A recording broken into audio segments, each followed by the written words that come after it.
கூட்டணியில் தமிழக வரும்னு பேசப்படுது சார். அது உண்மையா? அதுல உங்களுக்கு உடன்படுமா சார்? அதாவது திமுக மீண்டும் வரக்கூடாது. அந்த எண்ணம் வைத்திருக்கின்ற அனைத்து சக்திகளும் அனைத்து கட்சிகளும் ஒன்று சேர்ந்தால் இது தமிழ்நாட்டுக்கு நல்லது. கொள்கை எதிரின்னு சொல்லிட்ட பிறகு தேர்தலில் வந்து கொள்கை பார்க்க தேவையில்லைன்ற நிலைப்பாடு. இப்போ திமுகவுக்கும் காங்கிரஸுக்கும் என்ன கொள்கை இருக்கு? காங்கிரஸுக்கும் மதிமுகவுக்கும் என்ன கொள்கை இருக்கு? வித்தியாசம் இருக்கு. என்ன கொள்கை ஒற்றுமை இருக்கு? விடுதலை சிறுத்தைக்கும் காங்கிரஸுக்கும் என்ன கொள்கை ஒற்றுமை இருக்கு? இதே காங்கிரஸும் கம்யூனிஸ்டும் கேரளாவில் அடிச்சுக்கிறாங்க. தமிழ்நாட்டில் இதே காங்கிரஸும் கம்யூனிஸ்டும் ஒன்னா சேர்றாங்க. மத்தியில் காங்கிரஸும் கம்யூனிஸ்டும் ஒன்னா இருக்கிறாங்க. இதுல என்ன கொள்கை இருக்கு? தமிழ்நாட்டை காப்பாற்றணும். தமிழ்நாட்டுக்கு ஆபத்து வந்திருக்கிறது. திமுக என்ற கட்சி மீது மிகுந்த கோபத்தில் இருக்கின்ற மக்கள், திமுகவால் தமிழ்நாட்டுக்கு நீ ஆபத்து, பேராபத்து. தமிழ்நாட்டுடைய பெண்களுக்கு ஆபத்து இன்னைக்கு திமுகவால. அதுல இருந்து காப்பாற்றணும்னா எல்லாம் ஒன்னா சேர்ந்தாதான் பண்ண முடியும்.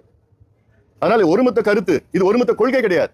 ஒருமித்த கருத்து உள்ள கட்சிகள் இயக்கங்கள்ல வந்ததுன்னா தப்பு கிடையாது. அது மக்களும் அதான் விரும்புறாங்க.